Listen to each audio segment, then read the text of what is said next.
as for the whole armor procedure, you can see all these pictures I'm going to put on the Lex Cosplay Facebook page, just for you to be able to see how a piece of craft foam, yeah, with masking tape on it, like how you make cloth.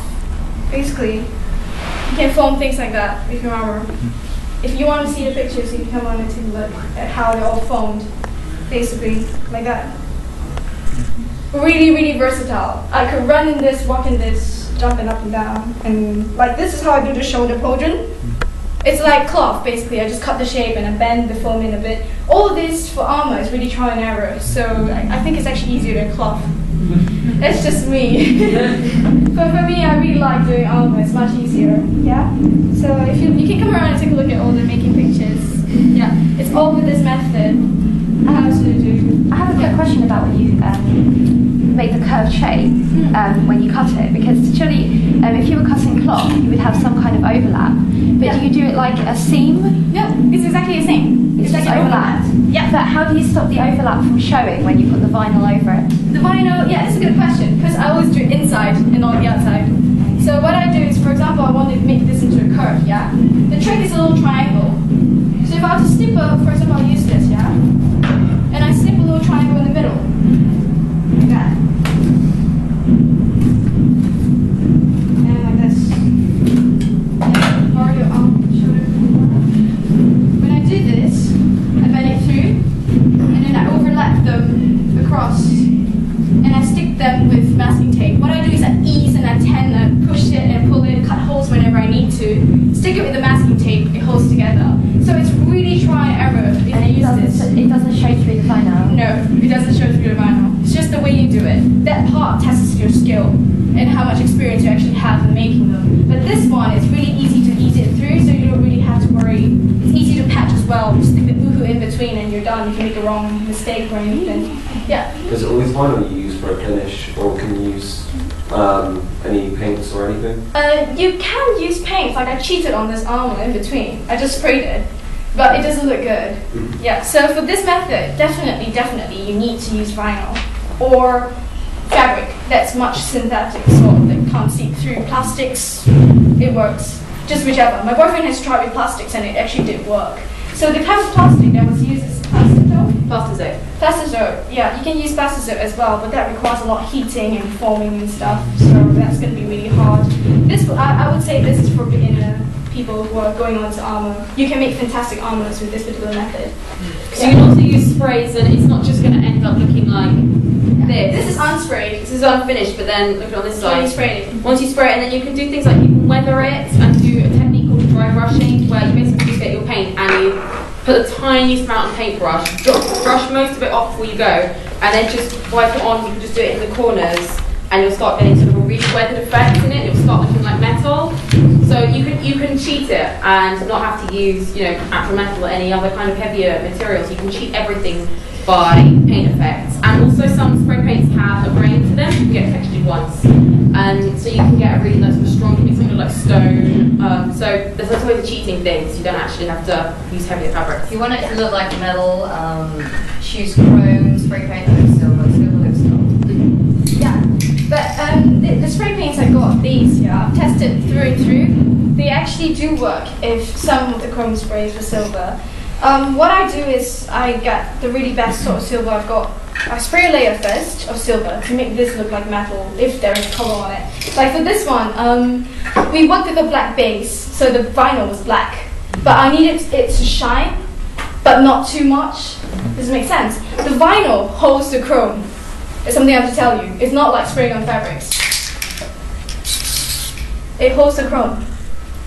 Do you see it? It holds the chrome. Wow. So that's the reason for using vinyl. It holds any sort of chrome sprays. Will it not crack when it flexes? Yep. So what kind of spray paint is that? Would that be like an acrylic base or like an enamel base? Normal kind of aerosol spray cans, like these ones. You can get this, I got this at London Graphic Centre because I was working on this. It actually does work. So if you're going to make an armor that's going to be metal, always spray a thin layer of silver first, regardless whatever color you're going to be putting on top. And then after this, then spray the color that you want. Once the silver has dried, you have to let the silver dry. Otherwise, it will start to get together too quickly. It will just merge and It creates little air bubbles as well, so then get crack and you get really horrible texture. yes, so don't do that. Just let the silver dry nicely and then spray the red on top, and you get this really nice shimmery red at the end of the day. And it looks like armor from Bob, but it's red. For mine, I use flat black on the black armor, so it has that really silver chrome, but with the black in between. Yeah, so that's how I did the whole time as well. On stage, we'd like to look good. Yeah. Okay.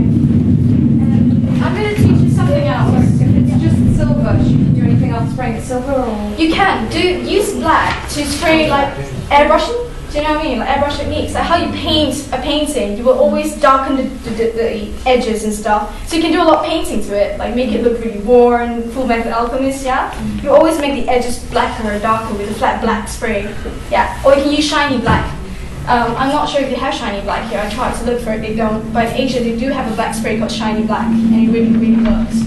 Yeah. Any questions? Yeah, is there like a special technique for making it a little bit rusty at all?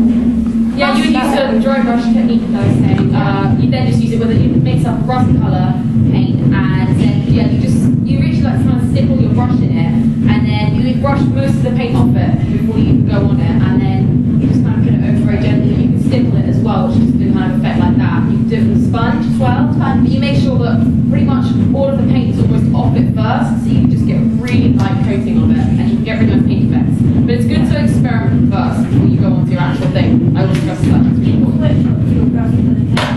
Do it.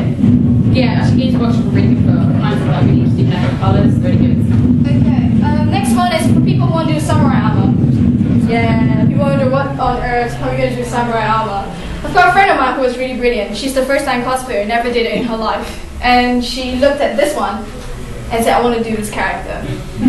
I was like, well, you're asking the impossible, but she did in 3 days. Yeah, so it's not impossible.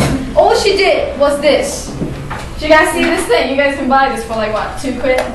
Yeah, it's a nice bunch of material here. In Singapore we have Daiso. Daiso is really cheap. This is like £2, $2 Singapore dollars, about £1 for one file like that. What she did was she got the colored ones exactly the way this one was. So she looked at this and was like, oh, it's purple base. So she bought all the purple files. And she just cut them out, basically, into little squares, triangles, like that. Just cut them all. And she went online, I have to show this amazing website. Now that's the thing with my group. In Singapore we have cosplay groups and we kind of help each other with resources and stuff. She found this website that teaches traditional threading of samurai armor. Because we do a lot of research about the cosplay base before we even do the cosplay. We improvise from the traditional methods to make it something better. So let me just show you really quickly. Yeah, this one is called the Kozane. We have all kinds of resources. Let me just scroll down. What it does is,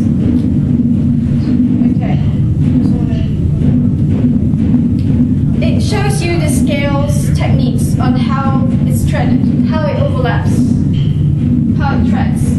Yeah. I have a quick question because I was actually on that website and I was researching basically the costume I wanted to do.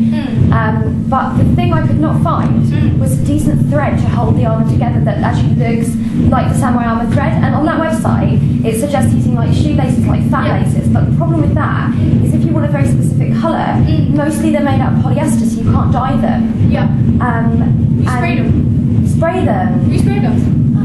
You spray them. Or we use before you thread them. And yeah. It doesn't come off. Yeah. It doesn't. It wouldn't. Yeah. What we do is we got shoelaces and we just try to pull it out into half, or we just kind of cut them off into half, into whatever thickness you wanted, because it's going to be tied up in the end. The edges free, but they wouldn't be seen.